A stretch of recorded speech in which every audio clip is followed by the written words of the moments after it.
And if you're looking to boost your brand on social media, you're in luck. We've got the co-founder of That Random Agency in studio, who recently launched their online course targeting entrepreneurs who don't know where to start with social media. Lauren, good morning. Good morning. Okay, so let's get right into it. For those who don't know about your agency, what exactly do you all do? And also the name, what's the why behind that? Yeah, so we called it That Random Agency because there are so many big agencies, especially in the Detroit area, and it seems like they're always named after men's names or random people's names that you have no idea who they are. So it was kind of a joke initially when we first came up with that name, That Random Agency, when you're calling back to where you worked.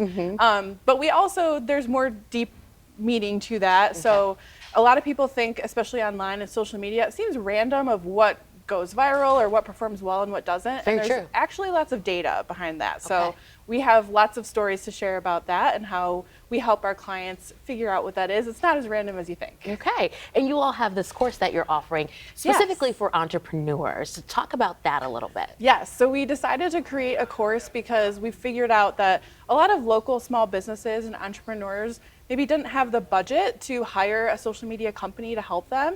So we created a self-paced course. It's really fun. That helps you learn about how to create a social strategy, when and where you should be posting online, and then how to measure your results and see how you can always improve. And this is kind of for the social media novice. So what skill level? Is it little to none? Do you need to come in with some knowledge, or where can you start? I think you can be a total beginner. We created it. We wanted it to be friendly for beginners who are just learning about social. This is ideally for someone who doesn't have a big marketing team to support them. Maybe it's a smaller team, or maybe you're a solo act and you need a little help. So this will teach you how to figure out what platforms your target audience is on, where you should focus your energy, and how you can start one platform at a time to market your business. I love that. You gave me the why behind the name of your agency, but why did you start it? What inspired that? Yeah, so we started in 2020 and we're celebrating 5 years in business this year, which has been Congratulations. Awesome. Thank you. And I was actually laid off at the beginning of the pandemic, which was a scary time for many of us, experienced the same thing. And I really took that as an opportunity to start the business.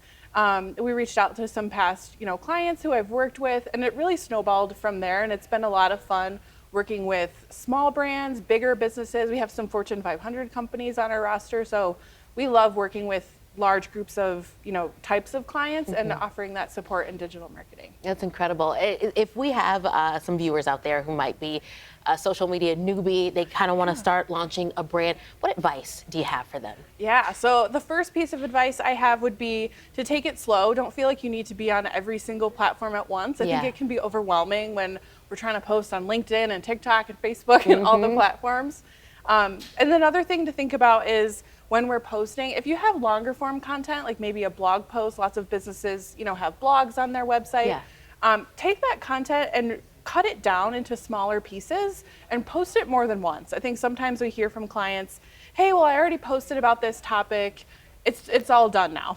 But actually, we should be posting frequently, and people don't remember, oh, they just posted about that 2 weeks ago. That's not really the case. Most of us have a lot in our lives, and there's new ways you can talk about the same topic, so try to keep that in mind. And the other big tip is video. Video is so important. I know not everyone's comfortable on camera, but the more practice you can get little by little, all of the algorithms are really prioritizing that right now. That's great advice. And people always say niche down. Is that still a thing? Is that still a driver of great content on social? I would say generally yes. You don't have to worry about I can only speak on one topic, but you want to be known for having that leadership or thought leadership, as we like to say, around a certain topic. So if you're a service provider, it's good to talk about what around the subject area, around the service you provide, but it's also okay, if you're also a parent or there's something else in your life you want to share or connect with.